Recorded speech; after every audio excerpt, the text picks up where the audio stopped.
Assalamualaikum warahmatullahi wabarakatuh. Pada kesempatan kali ini, kelompok kami yang terdiri dari Khairul Umam, Dinastiana, Mega Hanifah, dan juga saya sendiri, Tria Handayani-Ningrum, akan membahas materi akuntansi sektor publik bab 7, yaitu tentang penentuan harga pelayanan publik.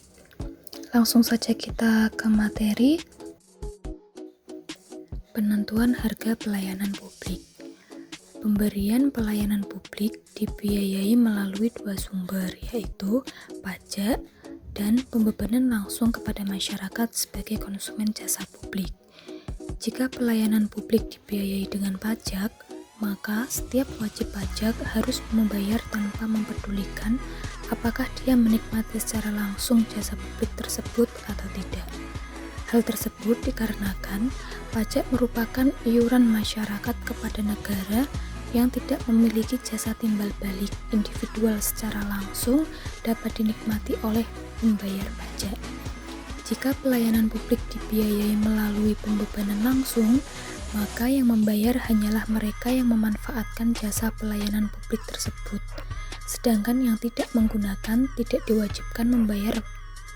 Permasalahan yang kemudian muncul adalah apakah suatu pelayanan publik lebih baik dibiayai melalui pajak atau dengan pembebanan langsung kepada konsumen. A. Pelayanan publik yang dapat dijual. Beberapa pelayanan publik yang dapat dijual dibebankan tarif pelayanan, misalnya 1. Penyediaan air bersih, 2. Transportasi publik, 3. Jasa pos dan telekomunikasi, 4. Energi dan listrik, 5. Perumahan, 6. Fasilitas rekreasi, 7. Pendidikan, 8. Jalan tol, 9. Irigasi, 10. Jasa pemadaman kebakaran, dan lain-lain. Pembebanan tarif pelayanan publik kepada konsumen dapat dibenarkan karena beberapa alasan, yaitu 1. Adanya barang privat dan barang publik. Terdapat 3 jenis barang yang menjadi kebutuhan masyarakat, yaitu A. Barang privat, B. Barang publik, C. Campuran atau barang privat dan publik. Pada tataran praktek, terdapat kesulitan yang membedakan barang publik dan barang privat. Beberapa sebab kesulitan membedakan barang publik dan barang privat tersebut antara lain: 1. Batasan antara barang publik dan barang privat sulit untuk ditentukan, contoh transportasi dan perumahan. 2. Terdapat barang dan jasa yang merupakan jasa atau barang publik, tapi penggunaannya atau konsumsinya tidak dapat dihindari keterlibatannya beberapa elemen pembebanan langsung, contoh pelayanan medis, tarif obat-obatan, dan sebagainya. 3. Terdapat kecenderungan membebankan tarif pelayanan daripada membebankan pajak karena pembebanan tarif lebih mudah pengumpulannya. Jika manfaat dirasakan secara perorangan seperti listrik, telepon, dan air bersih, maka untuk memperoleh barang-barang tersebut masyarakat biasanya dibebani dengan tarif untuk menyediakan kebutuhan tersebut. Jika manfaat dirasakan secara umum karena spoiler effect yang tidak bisa dihilangkan secara pasti, ada seperti pertahanan dan pengendalian kesehatan, maka pendanaan untuk hal-hal tersebut lebih tepat didanai lewat pajak. Dalam hal penyediaan pelayanan publik, yang perlu diperhatikan adalah 1. Identifikasi barang atau jasa yang menjadi kebutuhan masyarakat. 2. Siapa yang lebih berkompeten untuk menyediakan kebutuhan publik tersebut. 3. Dapatkah penyediaan pelayanan publik tersebut diserahkan kepada sektor swasta atau sektor ketiga. 4. Pelayanan publik apa saja yang tidak harus dilakukan oleh pemerintah namun dapat ditangani oleh swasta. Efisiensi ekonomi. Ketika setiap individu bebas menentukan banyaknya barang dan jasa yang mereka ingin konsumsi, mekanisme harga memiliki peran penting dalam mengalokasikan sumber daya melalui 1. Pendistribusian pemerintah,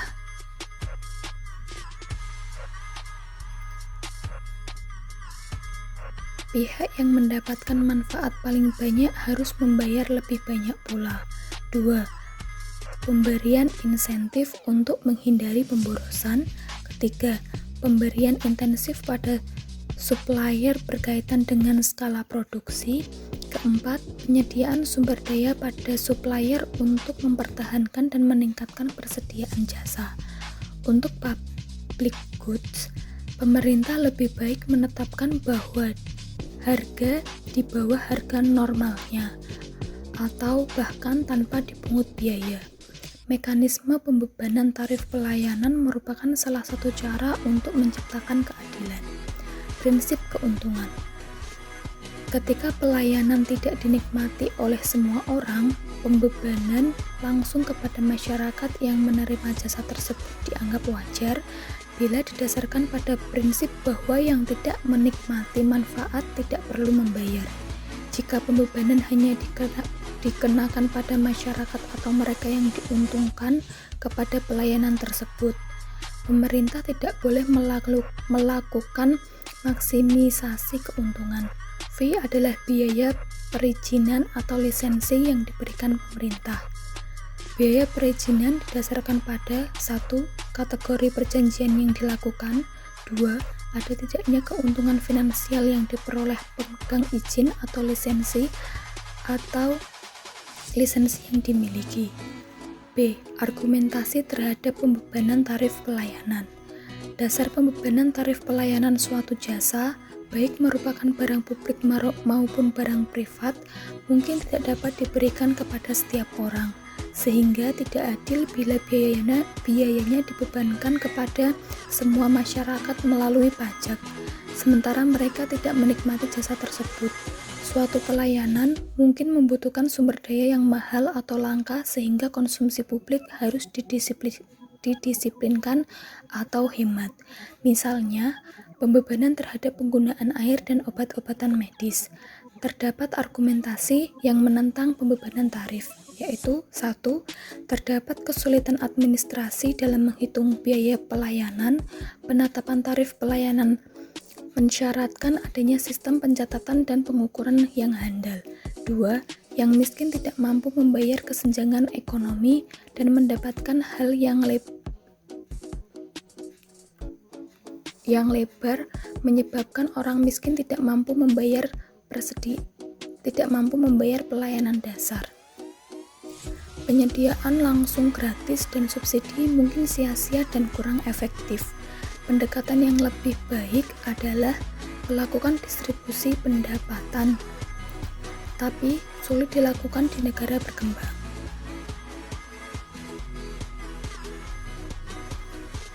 Ada yang eksternalitas merit goods dan persyaratan legal. Eksternalitas positif, misalnya tarif pelayanan yang terlalu tinggi membuat masyarakat tidak terdorong untuk menggunakannya. Demikian juga barang yang dianggap sebagai merit good mungkin lebih baik diberikan secara gratis atau tanpa beban biaya seperti pendidikan. Selain itu, terdapat peraturan perundang-undangan dan masyarakat pemerintah untuk menyediakan pelayanan tertentu seperti pendidikan dasar 9 tahunan, sehingga kebutuhan barang tersebut biasanya dianggap bebas dari beban masyarakat dan tidak perlu ditarik tarif pelayanan. Prinsip dan praktik pembebanan. Prinsip dan praktik pembebanan sebagian barang dan jasa yang disediakan pemerintah lebih sesuai dibiayai dengan pembebanan tarif. Semakin dekat suatu pelayanan terkait dengan barang privat, semakin sesuai barang tersebut dikenai tarif. Namun, batasan identifikasi barang privat dan publik kadang sulit dan harus dilakukan dengan dasar tiap pelayanan. Dalam praktiknya, pelayanan yang gratis secara nominal seringkali sulit dijumpai. Pelayanan gratis menyebabkan insentif rendah, sehingga terkadang kualitas pelayanan menjadi sangat rendah. Misalnya pemberian pelayanan kesehatan gratis, biasanya kualitasnya kurang memuaskan. Permasalahan penetapan tarif pelayanan publik merupakan penyebab utama defisit anggaran di negara berkembang. Pelayanan gratis mengakibatkan insentif yang rendah sehingga kualitas menjadi sangat rendah dan tidak memuaskan. Kegunaan dalam pembebanan praktik.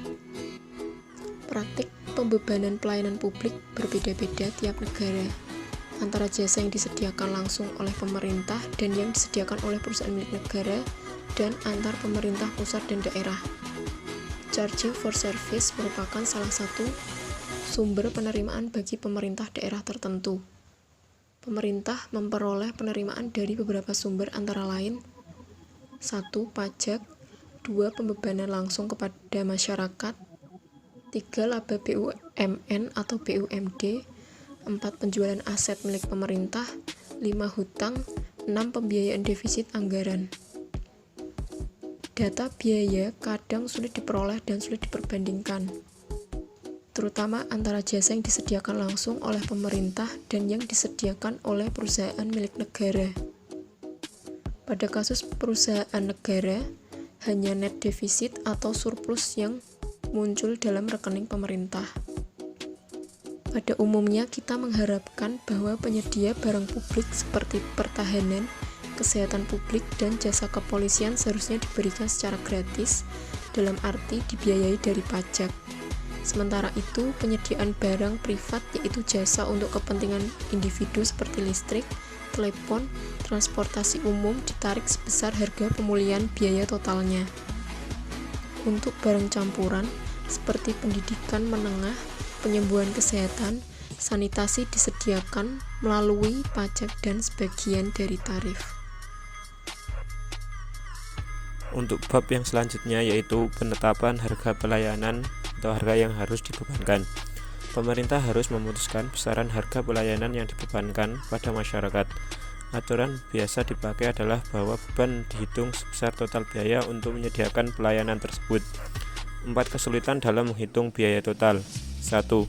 Tidak tahu secara tepat besarnya biaya total untuk menyediakan suatu pelayanan. 2. Sangat sulit mengukur jumlah yang dikonsumsi. 3. Tidak memperhitungkan kemampuan masyarakat untuk membayar. Yang keempat, penentuan biaya yang harus diperhitungkan, apakah hanya memasukkan biaya operasi langsung atau ditambah dengan biaya modal. Ahli ekonomi umumnya menganjurkan untuk mempergunakan marginal cost printing, yaitu tarif yang dipungut seharusnya sama dengan biaya untuk melayani konsumen tambahan. Harga tersebut adalah harga yang juga berlaku dalam pasar persaingan untuk pelayanan tersebut. Marginal cost printing mengacu pada harga pasar yang paling efisien, karena pada tingkat harga tersebut akan memaksimalkan manfaat ekonomi penggunaan sumber daya yang terbaik. Masyarakat juga akan memperoleh peningkatan output dari barang atau jasa sampai titik di mana marginal cost sama dengan harga. Penetapan harga pelayanan publik dengan menggunakan marginal cost printing setidaknya harus mempertimbangkan 1.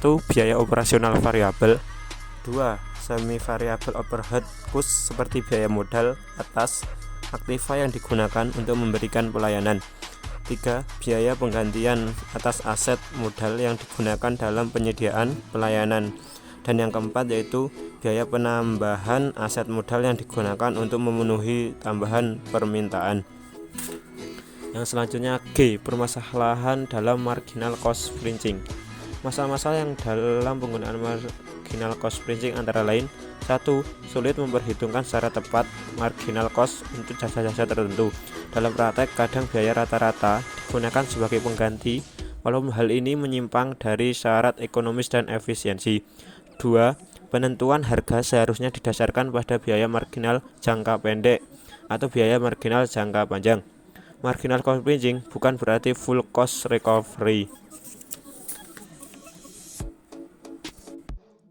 G. Kompleksitas strategi harga dibagi menjadi 5. Yang pertama, two-part tarif, yaitu fixed charge untuk menutupi biaya overhead dan variable charge yang didasarkan atas besarnya konsumsi. Yang kedua, peak load tarif, yaitu pelayanan publik dipungut berdasarkan tarif tertinggi. Yang ketiga, diskriminasi harga, yaitu cara untuk mengakomodasi pertimbangan keadilan melalui kebijakan penetapan harga. Yang keempat, full cost recovery, yaitu harga pelayanan didasarkan pada biaya penuh atau biaya total untuk menghasilkan pelayanan. Yang kelima, harga di atas marginal cost, yaitu kesengajaan penetapan harga di atas marginal cost seperti tarif parkir mobil. H. Taksiran biaya, hal-hal yang perlu dipertimbangkan untuk dapat menaksirkan harga secara akurat, yaitu yang pertama, opportunity cost untuk staff. Yang kedua, opportunity cost untuk capital. Yang ketiga, accounting price untuk input ketika harga pasar tidak menunjukkan value to society. Yang keempat, pooling ketika biaya berbeda antara individu. Yang kelima, cadangan inflasi. Sekian presentasi dari kelompok kami. Wassalamualaikum warahmatullahi wabarakatuh.